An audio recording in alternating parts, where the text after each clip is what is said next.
ମାନେ ମୁଁ ସାରା ଓଡ଼ିଶାରେ ରେକର୍ଡ ସୃଷ୍ଟି କରିଥିବା ଯାତ୍ରା ଅନୁଷ୍ଠାନ ଯାତ୍ରା ଆଲିସାର ମୁଁ ଜଣେ ସଦସ୍ୟ ଅଟେ।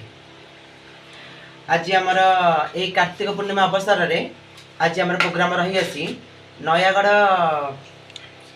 ନୟାଗଡ଼ ଜାମୁସାହି କଇଁଥିଗାଡ଼ିଆ ପାଖ ଜାମୁସାହି ମନ୍ଦିର ପ୍ରାଙ୍ଗଣରେ ଆମର ଆଜି ପ୍ରୋଗ୍ରାମ ରହିଅଛି।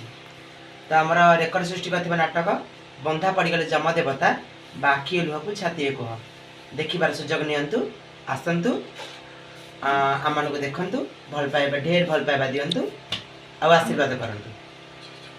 ଯାତ୍ରା ଆଲିସାର କ୍ୟୁଟ୍ ହିରୋଇନ୍ ଯିଏକି ସିପୁନ ସେ କିଛି କହିବେ ଯାହାହେଲେ କିଛି କୁହ।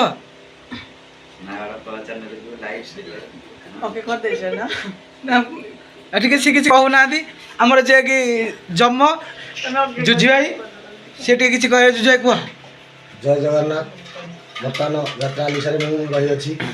ଯେଉଁ ଭାଇମାନେ ଯାତ୍ରା ଆଲିସାର ବନ୍ଧା ପଡ଼ିଛନ୍ତି ଯମ ଦେବତା ନାଟକ ଦେଖିବାକୁ ଚାହୁଁଛନ୍ତି, ଆଜି କାର୍ତ୍ତିକ ପୂର୍ଣ୍ଣିମା ଅବସରରେ ଆମ ଜାମୁସାହିରେ ନୟାଗଡ଼ ପାଖ ଜାମୁସାହିରେ ନାଟକ ହେଉଅଛି। ଯଦି ଦେଖିବାକୁ ଚାହୁଁଛନ୍ତି ଆପଣ ଆସି ଦେଖିପାରିବେ। ଜୟ ଜଗନ୍ନାଥ।